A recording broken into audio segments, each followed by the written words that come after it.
ఆత్మకూరులో ఒక పంచకూట ఆలయం ఉంది. యూజువల్గా కాకతీయాలన్నీ కూడా 5 రకాలుగా నిర్మాణం చేయబడ్డాయి. ఏకకూట, ద్వికూట, త్రికూట, చతుఃకూట, పంచకూట. అందులో పంచకూట ఆలయాలు మొత్తం తెలంగాణలో 4 లేదా 5 మాత్రమే ఉన్నాయి. ఉమ్మడి వరంగల్ జిల్లాలలో 2 పంచకూట దేవాలయాలు ఉన్నాయి. అందులో ప్రముఖంగా ప్రసిద్ధి చెందింది రామానుజపూర్లోని పంచకూట ఆలయం. 1980వ దశకంలో పునర్నిర్మాణం కోసం ఆలయాన్ని పూర్తిగా విప్పడం జరిగింది. ఇంకా మిగిలిన ఏకైక దేవాలయం ఆత్మకూరులోని పంచకూట దేవాలయం. ఈ దేవాలయాన్ని కూడా 2016లో పునర్నిర్మాణం కోసం విప్పి గత నెలలో ఈ ఆలయాన్ని మళ్ళీ పునర్నిర్మాణం పూర్తి చేసి ప్రారంభించడం జరిగింది. అయితే ఈ నేపథ్యంలో హిందూ శాస్త్రం ప్రకారం ఏవైతే విగ్రహాలు పాడైపోయిన ఉంటాయో, ఏవైతే విగ్రహాలు ధ్వంసమై ఉంటాయో అవి పూజలకి పనికిరావు, లేదంటే పూజకి అవి యూజ్ కావనేటువంటి ఒక నానుడి ప్రజల్లో ఉంది. అందుకోసం అని చెప్పి వాళ్ళు వాటి మీద ఉన్నటువంటి అవగాహన లేక వాటన్నిటిని గోదావరి నదిలో నిమజ్జనం చేయడం కానీ, లేదంటే చెరువులో వేయడం కానీ ఇట్లాంటి పనులన్నీ చేస్తారు. సో దాని మూలంగా వాటి యొక్క చారిత్రక విశిష్టత దెబ్బతినడంతో పాటు 800 సంవత్సరాల నుంచి ఉన్నటువంటి ఒక హెరిటేజ్ లీనేజ్ని మనం తీసేసిన వాళ్ళం అవుతాము. సో మాకు రీసెంట్గా ఇన్ఫర్మేషన్ వచ్చింది, ఆత్మకూరు దేవాలయం పునర్నిర్మాణం తర్వాత, ప్రారంభోత్సవం తర్వాత ఆ విగ్రహాలని గోదావరి నదిలో వేస్తారు అని చెప్పి. వెంటనే మేము ఆత్మకూరు దేవాలయ కమిటీ వాళ్ళని సంప్రదించాము. రాష్ట్ర పురావస్తు శాఖ అసిస్టెంట్ డైరెక్టర్ మల్లు నాయక్ గారి సహకారంతో టార్చ్ సంస్థ ఆధ్వర్యంలో ఆ విగ్రహాలని పరిరక్షించేటువంటి ఒక కార్యక్రమాన్ని ఈరోజు తీసుకోవడం జరిగింది. దాంట్లో భాగంగా రాష్ట్ర పురావస్తు శాఖ అధికారులు, దాని తర్వాత ఆత్మకూరు దేవాలయ కమిటీ వీళ్ళందరి సహకారంతో 5 విగ్రహాలని మనం ఈరోజు వరంగల్ మ్యూజియానికి తరలించడం జరుగుతుంది. వాటిలో ముఖ్యంగా పంచకూట ఆలయానికి సంబంధించినటువంటి 4 పెద్ద నందులు, అలాగే అత్యంత సుందరంగా అత్యంత రమణీయంగా ఉన్నటువంటి ఒక వినాయకుడి విగ్రహం, అలాగే దేవతామూర్తి పాదాలు, ఒక శివలింగం కూడా వాటిలో ఉన్నాయి. వాటన్నిటినీ మనం వరంగల్ మ్యూజియంకి షిఫ్ట్ చేసి భవిష్యత్ తరాలకి అందించేలాగిన వాటికి మంచి పెడెస్టల్స్ ఏర్పాటు చేయించి నోటీస్ బోర్డులను కూడా మనం త్వరలో ఏర్పాటు చేయడానికి టార్చ్ సంస్థ ఆధ్వర్యంలో ఈరోజు మనం పనిచేస్తున్నాం.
ఉమ్మడి వరంగల్ జిల్లాలో వివిధ గ్రామాలలో అబాండెడ్గా పడి ఉన్న పురాతన విగ్రహాలు, అదేవిధంగా ఎవరైతే పూజకు పనికిరావని నదులలో వేయాలనే ఆలోచన ఉన్నవారు వరంగల్ పురావస్తు శాఖ అధికారిని సంప్రదించవలసిందిగా విజ్ఞప్తి చేస్తున్నాము.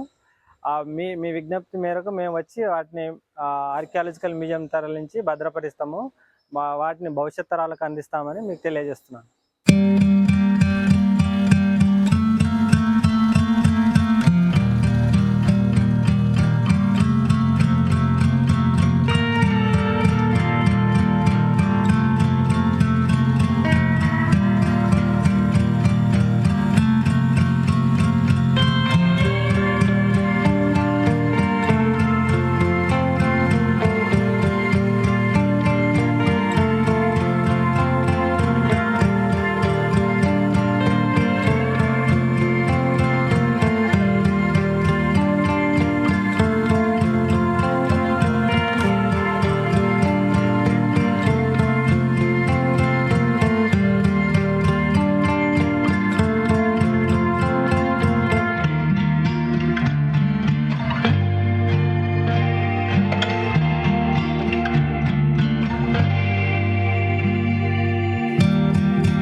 ఈరోజు మిషన్ విజయవంతంగా పూర్తయింది.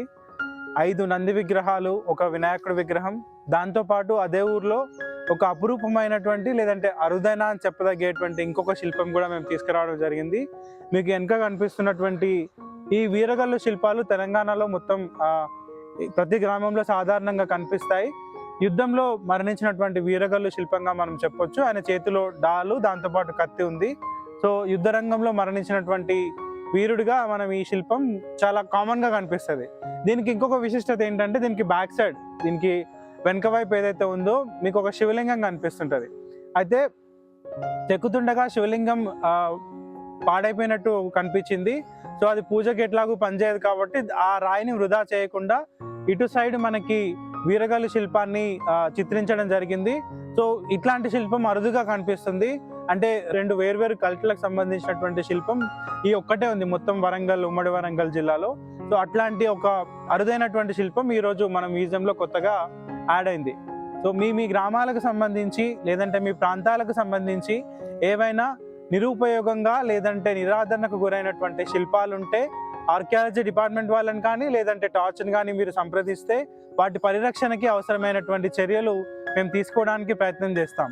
లేదు మ్యూజియానికి ఇవ్వడానికి మీకు అభ్యంతరం ఉంటే మీ గ్రామాలలోనే వాటిని పర్యవేక్షించి పరిరక్షణ కల్పించే విధంగా వాటికి ఒక మంచి పెడెస్టల్ కట్టించి వాటికి సంబంధించిన వివరణ బోర్డులని మా సంస్థ తరపున ఏర్పాటు చేయడానికి ప్రయత్నిస్తుంటాం. మీ ప్రాంతాల్లో ఉన్నటువంటి శాసనాలు, శిల్పాల వివరాలు ఏమైనా ఉంటే కింద ఇచ్చే మా నెంబర్కి సంప్రదించండి. ధన్యవాదాలు. ఈరోజు పురాతన విగ్రహాలు ఒక 8 విగ్రహాలను పంచకూట ఆలయం నుండి ఈ ఆర్కియాలజికల్ మ్యూజియంకి తరలించి వారసత్వ సంపద పరిరక్షణలో భాగస్వాములైన టార్చ్ టీం అందరికీ నా యొక్క హృదయపూర్వక ధన్యవాదాలు మరియు అభినందనలు.